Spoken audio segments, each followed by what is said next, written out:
오늘은 이제 임플란트가 어떻게 생겨 먹었는지, 그리고 그 임플란트는 어떤 구성 요소들로 구성이 되어 있는지, 그 다음에 각각의 구성 요소들이 어떤 역할을 하는지, 그리고 각각의 구성 요소들을 서로 어떻게 연결을 하는지에 대해서 설명을 한번 드려보도록 하겠습니다.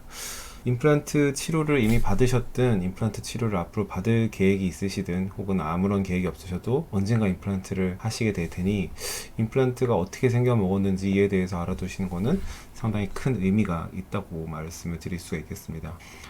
아무것도 모르고 임플란트를 심는 거는 너무 무섭지 않나요? 그러니까 뭐라도 이런 내용들을 알고 임플란트 치료를 받으신다면은 당연히 공포도 훨씬 줄어들고, 내가 뭘 하는 어떤 과정에 있는 건지 알기 때문에 많은 도움이 될 수가 있겠죠.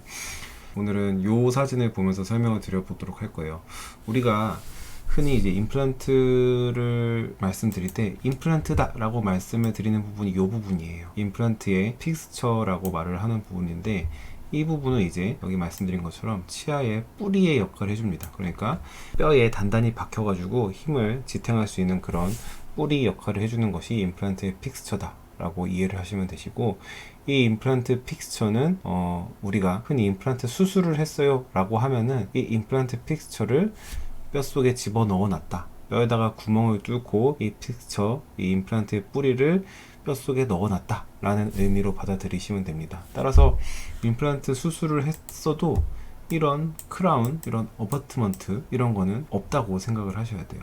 다음으로 임플란트를 만드는, 임플란트 수술을 하는 목적이 있겠죠. 목적. 임플란트 수술을 하는 목적은 결국에는 잘 씹어 먹기 위함입니다. 그러면은 잘 씹어 먹으려면은 치아에 머리 역할을 해주는 녀석이 있어야 되겠죠. 그래서 우리는 그 녀석을 임플란트 크라운이라고 부르고, 말씀드린 대로 치아의 머리 역할을 하게 됩니다. 그러니까 얘가 사실 우리가 임플란트 수술을 하는 목적인데, 얘를 지탱하기 위해서, 얘가 주는 힘을 전달받기 위해서 이런 기둥, 뿌리가 필요한 거죠. 그런데 이 두 놈을 연결하려고 보니까 연결할 방법이 마땅치가 않아요. 그래가지고 그 사이에 부품 하나를 더 집어넣어 줍니다. 우리는 이놈을 제가 어버트먼트, 혹은 우리나라 말로 지대주라고 부르게 되는데, 이놈은 제가 말씀드렸죠, 머리와 뿌리를 연결해주는 역할을 해요. 그래서 우리는 이거를 치아의 목 부분의 역할을 한다 라고 이해를 하시면 좋을 것 같습니다. 자, 그러면은 이제 다시 한번, 이 어버트먼트 지대주는 크라운과 픽스처를 연결해주기 위해서 존재하는 부품이에요. 그러면은 지금 우리는 큰 부품을 3개를 공부를 했습니다. 첫 번째, 임플란트의 기둥 역할을 하는 픽스처.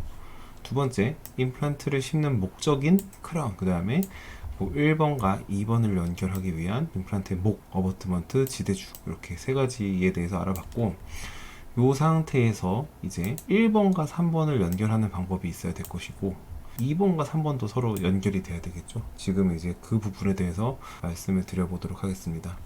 1번과 3번, 그러니까 뿌리와 목을 연결하기 위해서는 이렇게 작은 나사가 쏙 들어가서 두 개를 서로 체결을 하게 됩니다. 그래서 이 나사를 우리가 임플란트 스크류라고 말씀을 드려요. 그래서 그냥 나사예요. 작은 나사. 작은 나사고, 이 부분이 사실 임플란트 추후에 임플란트를 사용하시는 데 있어서 가장 탈도 많고 말도 많은 그런 좀 부품입니다. 딱 봐도 이렇게 있는 부품들 중에 제일 약해 보이지 않나요?